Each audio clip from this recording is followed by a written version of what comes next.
Happy birthday അച്ഛാ. ഇതെൻ്റെ father in law.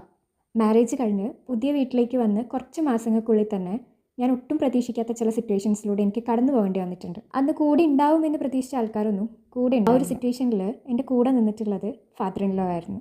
Thank you അച്ഛാ. ഇന്ന് അച്ഛൻ്റെ ബർത്ത്ഡേ ആണ്.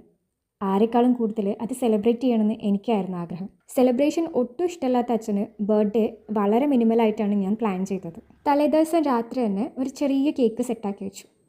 അച്ഛൻ ഷർട്ട് മാത്രമാണ് യൂസ് ചെയ്യാറുള്ളത്. അപ്പോൾ ഒരു വെറൈറ്റിക്ക് ഒരു ടീഷർട്ടും കൂടെ വാങ്ങിക്കാമെന്ന് ഞാൻ വിചാരിച്ചു.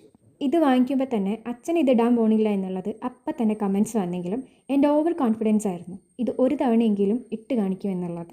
അപ്പോൾ കേക്കും ഡ്രസ്സും സെറ്റായി. ഇനി എൻ്റെ വക ഒരു ക്രാഫ്റ്റ് വർക്കും കൂടെ, എന്നാലേ ഒരു കംപ്ലീറ്റ് ഫീൽ കിട്ടുള്ളൂ. അങ്ങനെ എല്ലാം കഴിഞ്ഞ് നോക്കിയപ്പോൾ 12:43. ഇനി നമുക്ക് ഉറങ്ങാം. രാവിലെ ഓവർ എക്സൈറ്റ്മെൻ്റ് ആയിട്ടാണ് ഞാൻ എണീറ്റത്. ഈ കുഞ്ഞു സർപ്രൈസ് കണ്ടപ്പോൾ മുഖത്തുണ്ടായ ആ സന്തോഷവും ചിരിയും, യെസ്, എൻ്റെ പ്ലാൻ വർക്കായി എനിക്ക് മനസ്സിലായി. വലിയ വലിയ ആർഭാടങ്ങളൊന്നും വേണ്ട ഒരാളെ സന്തോഷിപ്പിക്കുക.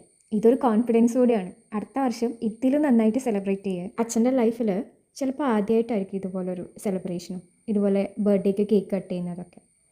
അങ്ങനെ ഞങ്ങളുടെ ചെറിയ കേക്ക് കട്ടിംഗ് ഒക്കെ കഴിഞ്ഞ് ഇങ്ങനെ ഇരിക്കുമ്പോഴായിരുന്നു ലാസ്റ്റ് ശരിക്കും അച്ഛൻ എന്നെ ഞെട്ടിച്ചു കളഞ്ഞു. ബർത്ത്ഡേക്ക് എടുത്ത ചെറിയ ചെറിയ വീഡിയോസൊക്കെ വെച്ചാണ് ഞാൻ ഈ ലോങ് വീഡിയോ ഉണ്ടാക്കിയിട്ടുള്ളത്. അപ്പോൾ അടുത്ത നല്ലൊരു വീഡിയോയിൽ കാണാം.